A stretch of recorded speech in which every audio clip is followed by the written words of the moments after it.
shaking the plate tectonics like the powerful earthquakes that rock the Pacific Rim. It's DIA, or Dudes in Asia. What up, Dudamaniacs? As always, this is David Hayter. This week, I'm coming at you from Hongdae in Seoul, South Korea. Since I left Japan, my schedule has changed. I couldn't really sync up with Noogie this week, so I'm going to go solo on this one. Noogie should be back this next week. So, now for episode 42 of our show, I'm going to talk about leaving Japan, and I'm going to talk about some of my first impressions of Seoul, South Korea after spending about 24 hours here. Last week was a pretty big one. I finally ended up moving out of Japan. It took a long time and I had to sell a lot of stuff. And I even got some help from the boss in cleaning up my apartment a little bit. But, I really thought my apartment was going to be a lot worse than it was. It ended up being okay thanks to help with my girlfriend. Come to find out there's another guy we work with who had a bit of problems. A bit of trouble getting his stuff fixed. So, in the end, ended up leaving Japan with less stuff than I came with. So I think things worked out. I was also able to sell some old camping equipment and just some big things I had laying around I hadn't used for a while. Almost got about $100, so the recycle shops in Japan really helped me out with getting rid of my stuff. You get a little bit of money if it's things that they want to sell. But for a lot of the clothes and stuff, you really don't get too much. So I guess it's kind of like donating and you get a little more than nothing. But I'd say all in all, it was a big success, and I had a nice time and a smooth exit. So after I left my apartment last Friday, we still had to go back to work and do a little bit of administration and stuff, So after I left the apartment, went out to eat, sold a few things that I forgot to sell the day before, and then went to check into the hotel, which is the place that we stayed the weekend before we actually came out here to Korea. And so I was actually pretty lucky because one of my friends has an apartment, like a big van, and so she took me on a couple of trips to help sell stuff.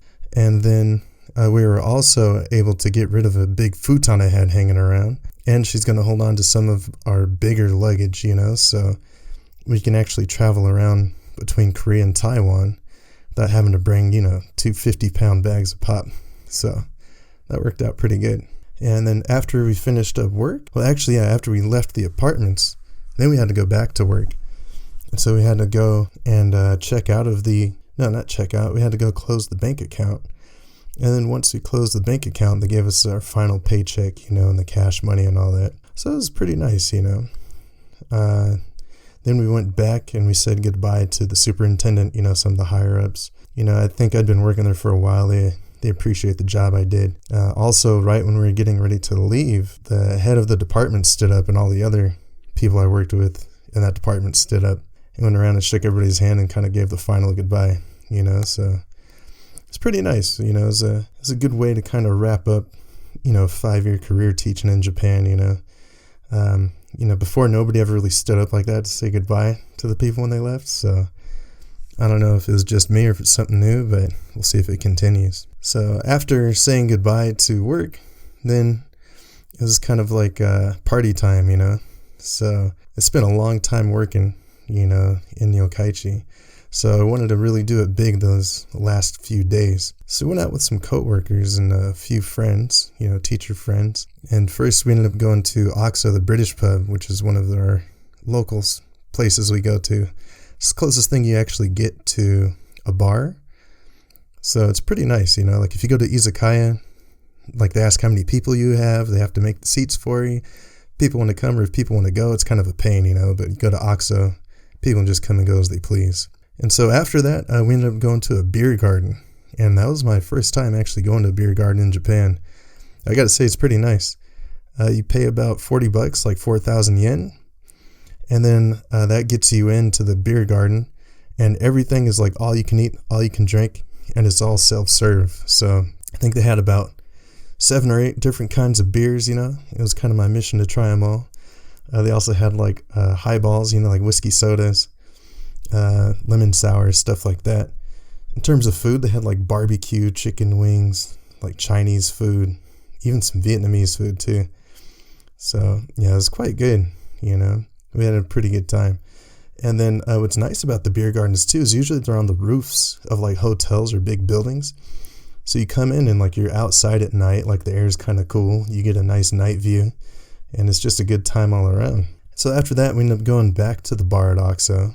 and we figured out where we wanted to go for the next spot.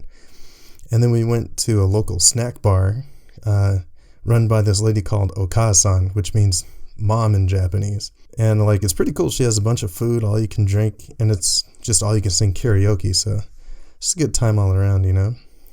And then after that, the rest of the crew took off. Me and my girl went to K2, and you know, it was all right, you know. And I think it was an epic night and also an epic finish to my 5 years teaching in Japan. Yeah, so after that Friday night, we also had a few other plans, you know, so it's kind of like the final goodbyes. We're staying in this business hotel, which is like super tiny. So I'm glad we didn't stay there too long. So we had actually 2 more parties planned, one on Saturday night, one on Sunday night. The Saturday night one was with some teachers and a retired principal, you know, and it was at the principal's house. I'd never been invited to the principal's house, so I made sure I went to go check it out. And the Sunday night one was with the teacher and his family. And, you know, I think that's one of the things I'm going to miss the most about Japan is just the hospitality of Japanese people and how much they like to show you a good time, you know. And I thought at first that these parties were already kind of happening on their own, but like they were pretty much just put on to us just to, you know, for me and my girl to say goodbye to us. And so it was a lot of fun, you know, and I really appreciate them going out of their way for us, you know, to show us a good time before we left Japan. And I think it just goes to show that if you work hard and respect the culture, you know, people show you some love, you know, or at least they won't hate you.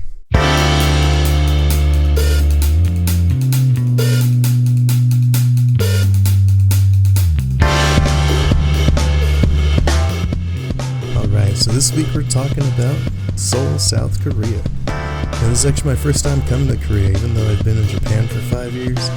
I either just stuck around my local spot or went to Tokyo, Osaka, stuff like that. So it's pretty interesting, and also probably the first time I've been to a country where I don't speak like any of the language, you know. So I've been in Korea about 24 hours, you know, and coming from Japan, especially like a smaller city like Yokkaichi, I definitely noticed like a lot of differences, you know. Like after leaving the airport, we were gonna go to our hotel by train, and we ate like a Burger King in the train station, you know, and even like that process was very smooth. Like there's a machine where you go put in your order and you can pay by credit card, and everything's super fast and just comes out right away. I was also pretty surprised to see that the train station in the airport also has a movie theater, you know, so if you have some time to kill, like between flights or something, you can hang out and watch a movie, you know, which isn't bad. And a lot of the stuff is pretty hassle-free, you know. Like, we had to go exchange some yen for Korean won. It took, like, less than a minute, you know. I just walked in, and I was like, hey, here's the money. And they just kicked it out, like, here you go. I'm like, hey, that's cool. You know, if you want to exchange money in Japan, it takes, like, a little while, depending on where you are. You might have to fill out some forms, you know. And I was definitely, I was reading up on the line. I saw a lot of people saying that people in Korea, like, really kind of, like, rush for stuff, you know. Like, if you're walking down the street, like, they'll bump into you and like not even really care, you know, or they see you going to the bathroom, they'll just run up and jump in front of you. And I have seen a little bit of that, but it doesn't really seem too mean, you know. Like when the plane landed, a lot of people got up and really just rushed the front door. Or when we were taking the train to our hotel, like once the train door opened, everybody just ran in, you know, like those seats filled up like that super fast. You know, so it's definitely true that people like to do that. And like I said, I think it's just a cultural difference, you know. To some of us from the West or another country, you might think it's rude that people run around like that. But I think for Korean people, it's more just a way of life, you know. And they probably think that we're weird in that, like, you know, we move so slowly. We don't try to get down stuff right away. But, you know, another impression I got is that Korea is very laid back, you know. Like it might just be the Hongdae area that are staying around. But everything seems to be a bit more chill, you know. Like we went to a restaurant yesterday and like, you know, the guys are wearing shorts, they got tattoos, like they're just kind of kicking it, you know. People are dressing less conservatively, you know, they show a little bit of skin. They're not afraid of loud colors and all that, you know, and you see like people with lots of tattoos and that stuff, you know. And also too, Korea is like pretty high tech, I gotta say, you know. I think we've said it before where a lot of people are thinking that Japan's going to be high tech and it doesn't turn out to be that way. So like for me, what a lot of people think Japan is going to be like, is probably actually closer to what Korea is like, So most places take credit cards, and like checking into the hotel was super fast, like super efficient. I just came and showed them my passport. They pulled up the reservation, handed over the credit card, signed for it, and like that was it. It took like 2 minutes. I haven't had to fill out forms for anything aside from immigration and customs. And then even just walking around, like in some of the train stations, like some of the signs you see are like projected holograms, like some of the advertisements are holograms too. So it looks super cool, And then, everybody talks about how fast the internet here is in Korea, but like I had no idea. And even like the hotel I'm staying in, it's the 9-brick hotel, which is pretty swanky, I gotta admit, for the price. But every room has its own Wi-Fi network, so if you're using something like a Google Chromecast, you don't really have to worry about other people jumping on and controlling your stuff, And then even next to the TV, there are a bunch of outlets, and one of the outlets was an HDMI port that actually hooks directly up to the TV. So if you want to plug something in the TV, you don't have to like mess with it and crawl around behind it and all that, So it's pretty blown away by that. It's pretty cool, Also, I feel like other countries too in Asia, like people definitely like to party, So like people work hard, they play hard, they have a good time. I saw a lot of bars, a lot of good looking food and pretty cheap drinks. All of them were packed with people having a good time, blowing off some steam after a hard week of work. I didn't go too hard, drinking beer and stuff, but I might later, we'll see what's up. But I don't know, really, I think all in all, like you can see Korea is definitely like a country that's coming up in the world, The economy is developing rapidly. K-pop and fashion are really kind of cultural forces that are taking over the world, Where maybe before Japan was more popular, even the kids in Japan are super into K-pop, Korean characters, Korean dramas, they even like the Korean fashion. And so where before Japan was a very big destination for people wanting to teach English and live outside of America, I feel like Korea is becoming that. And you can actually see it as you walk around here. There's plenty of non-Korean, you'd say Western people from Europe, America, Canada, and they've kind of adopted the Korean culture. They're taking on that fashion, walking around with their dyed hair and masks, so it looks pretty cool.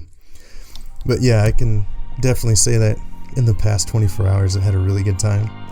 I'll be here for a few more days, so looking to see what else we can get into. But yeah, that's going to do it for another fresh episode of Dudes in Asia. Leaving a country that you've called home for 5 years can be a bit of a challenge, but it's always great to get out and explore new places that you haven't been to before, try new things and meet new people. This week was a little different from our usual format, and I hope you enjoyed listening to it. Niggy should be back for next week's episode. I know I'm looking forward to that. Anyway, be sure to check out our blog at dudesinasia.blogspot.com and hit us up on Facebook at facebook.com/dudesinasia. Go ahead and follow me on Twitter. Search for @DavidHater. That's @DavidHar. Peace out.